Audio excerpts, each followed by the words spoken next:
दिव्यांशु जी, राधे राधे महाराज जी।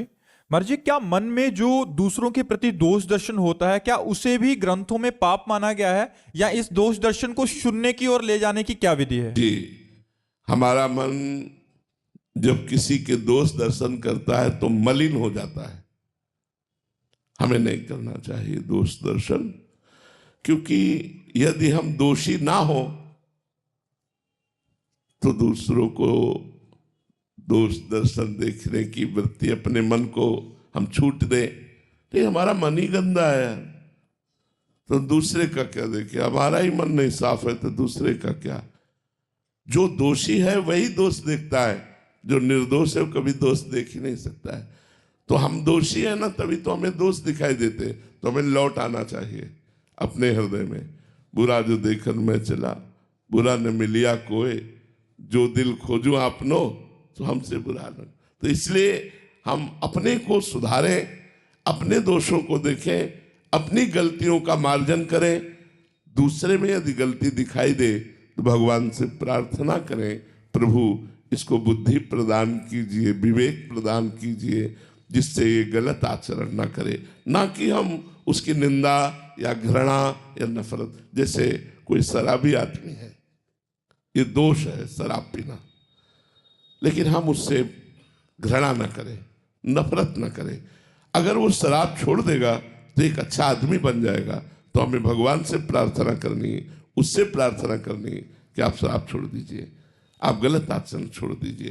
तो यदि हमारा कोई मित्र है, हमारे को दोष दर्शन हो रहा है, तो हम उससे प्रार्थना कर सकते हैं कि अगर आप ये दोष छोड़ दें तो आप बहुत अच्छे हो जाएं। लेकिन ये ना करके उसके पीछे चार लोगों से उसकी निंदा करने लगे, ये अब हमारी हानि हो जाएगी, इसमें हमारा पतन हो जाएगा।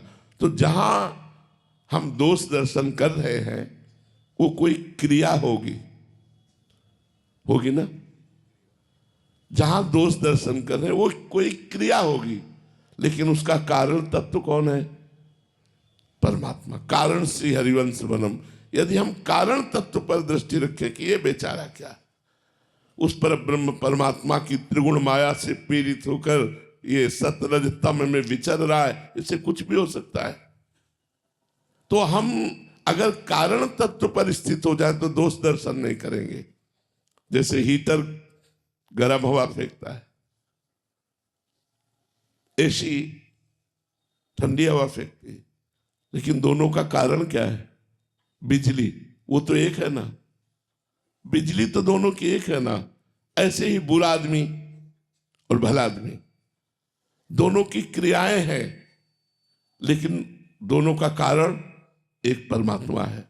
जो कारण पर दृष्टि रखता है वो क्रियाओं पर दोष दर्शन नहीं करता, और जो क्रियाओं पर दोष दर्शन करता है वो कारण तत्व पर दृष्टि नहीं रखता। इसलिए हमें सब में भगवान की उपस्थिति मानकर प्रणाम करना चाहिए। सिए राम में सब जग जानी, करो प्रणाम जोर जुग पानी। ना कि दोष दर्शन करना चाहिए। दोष दर्शन करना, दोष श्रवण करना, दोष वर्णन करना, ये तीनों जीव को पतन के मार्ग में ले जाते हैं, उनका नाश कर देते हैं।